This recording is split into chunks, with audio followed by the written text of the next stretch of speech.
Hello, good afternoon, good evening, good morning, and welcome. It's Nurse Richard, the Wax Wizard. Thank you for joining me. Two interesting procedures here. This first one really baffled me, to be honest, because when she came in, she was really shouting. I mean, really shouting.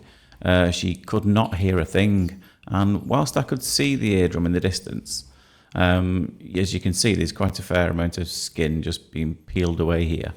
And the only real issue I could see was a tiny little bit in the top left corner, just in the attic region there, as you can probably see, top right there. And I was really surprised as to what difference just removing that little bit there made to her. And I've made a point of leaving the audio in as well, because her reaction was priceless. She was really surprised, as was I, to be honest. I really wasn't expecting such a small thing to make such a big difference. But it just goes to show how good the endoscope is, because if you'd looked at this any other way, you probably would have thought, well, that shouldn't be causing much of an issue there, so let's just leave that there. It's really deep down. It's quite risky to go and get something like that. So if you were looking at it with something like head-worn loops, which the magnification isn't great, I wouldn't have attempted this, doing it the way I used to do it with head-worn loops. You just wouldn't be able to get the clarity and the right depth perception to be able to get that out safely. So I probably wouldn't have bothered. But it was a real surprise how much difference it made. And it's always good to get something out of that particular area there, because as you know, some of you regulars who've been watching these videos for a while, you'll know that that's the area that you can get quite commonly, well, not commonly, but you can get cholesteatomy formations, a dead skin plug in that area, because it's more flexible than the rest of the eardrum. So you can kind of get these little pockets, and this skin can kind of fall into it. She didn't have that. It looked absolutely fine when it came away. But at the moment, I'm just kind of delaying the inevitable. I'm having a bit of thinking time here as I'm removing all this stuff, which isn't significant in any way. I'm just kind of plucking up the courage to go down there and get that. I'm trying to instill some confidence in her as well, because she was very chatty, very nervous, very twitchy, and I wanted to make sure she was comfortable and, more importantly, quiet whilst I was going to attempt to get that bit down there, because she did like a chat, as you'll hear in the audio that I've left in. She had a very thick accent as well. Some of you might struggle to understand, but yeah, I could understand. The accents around here can really vary. To somebody who's living somewhere else, you probably wouldn't be able to spot the difference. But from literally one town to the next, only a couple of miles away, the change in the accents can be quite profound, to us anyway. Maybe not to everybody, but it certainly was to us. Yeah, hers was certainly a lot thicker, the accent. Don't want to move, does that? Not yet. So again, I'm just looking for a few little bits on the outside before I finally get brave enough and confident enough to go down and get that one down at the bottom. Did put up a bit of an argument as well. I had to play a bit of cat and mouse with it, so to speak, because you'll see as I just about to get it, I hover over one side of it, and then the other side lifts up, and then when I go to get the other side that's just lifted up, it sits back down again. It's really weird. You'll be able to see here what I mean anyway, as I finally go to get it. Very tricky area to get into this as well. And I think most find it difficult. I certainly do anyway. So as you'll see here, I'm getting there you go, do you see that? So I'm trying to peel it down from the right hand side there, and it's actually coming away from the left hand side. But as the bit on the left lifts up, I try and move over to it, then it sits back down again. So it's a bit of cat and mouse, but it does come away. But you'll really enjoy the audio. She was really shocked. She just, despite me telling her to be really quiet during the procedure, she just couldn't help herself as this bit would come away.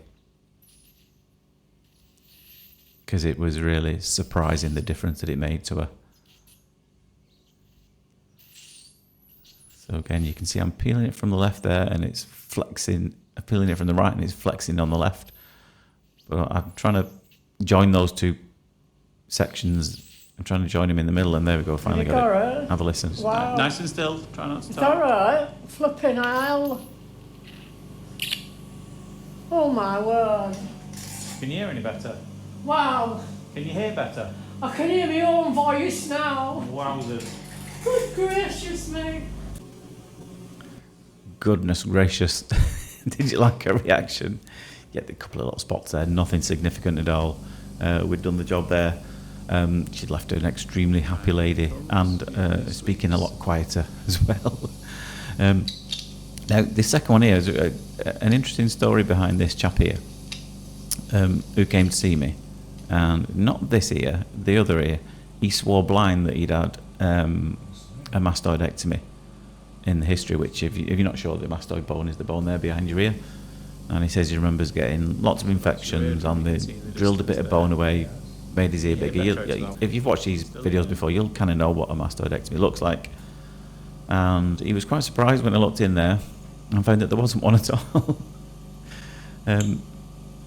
He'd thought for years as well that he'd had one, but he'd never had an issue with his ear, so I never thought to get them looked at. But once he got blocked, he decided to come and see me, and he, as part of the assessment, when somebody comes in, we ask some questions about the medical history, if they got anything significant, and he said, yeah, I've had a mastoidectomy, I've had a bit of my bone removed there, which he might well have, but it might have been more external rather than internal. They might not have needed to go all the way through to the ear canal. And I did look behind his ear as well to see if I could see any scars. Couldn't see anything at all. So what he'd had done, if anything, I'm not entirely sure. So just a little bit of tidying up in this one. And he felt blocked up in both. It's not going to make any difference to his ear in any of these bits around the edges, but I think we'll just tidy them up for the patient. And looks back there. And a few little bits on the outside edge there. And yeah, in a sec you're going to see the ear. He was convinced, he swore blind that he had an issue with it. Now, the issue he had was this. It was completely chock-a-block. It was literally sticking out the ear as well. So he was really struggling to hear. And he just always assumed, because he'd had this surgery that he thought he'd had, that his hearing was poor because of that. His hearing might well have been poor because of this that I'm just removing. But after I removed this, he said he could hear better in it, but he said it still wasn't as good as the other one. But I've suggested that he goes and gets a hearing test. It might have been something as simple as he just has a bit more hearing loss in this side than he did in the other one. So he's going to go and get that checked out. And it might be the case that he just needs a hearing aid in this ear. But yeah, a fair bit of dry skin in there that we're just going to peel away. And there we go. And I could see before I attempted to remove this that this was extremely dry, so I thought I'm going to put a load of olive oil in there, make that a bit easier to come out. And it's a very long, twisty, bendy ear as well, so it was quite a tricky one to get into. So I was hoping that just getting the skin on the outer edge there, and because I put the oil in, it would all seep underneath it. You can just about, I know it's getting a bit blurry there, but it seeps underneath it all. And thankfully, pretty much all of it peels away without me having to go inside the ear too deep, which would have been a tricky one to get inside anyway. And there, out it comes. Nice little ribbon there. Up it pops. And there's his ear canal, which looks absolutely fine.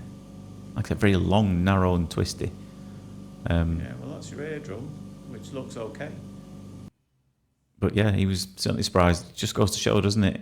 If you think you've got a problem, you never can be quite sure unless you look inside them.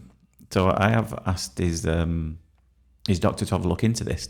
I'm just curious, for no other reason, to see if they've got any records of what actually he did have when he was a lot younger. Whether they do have the records of that, I don't know.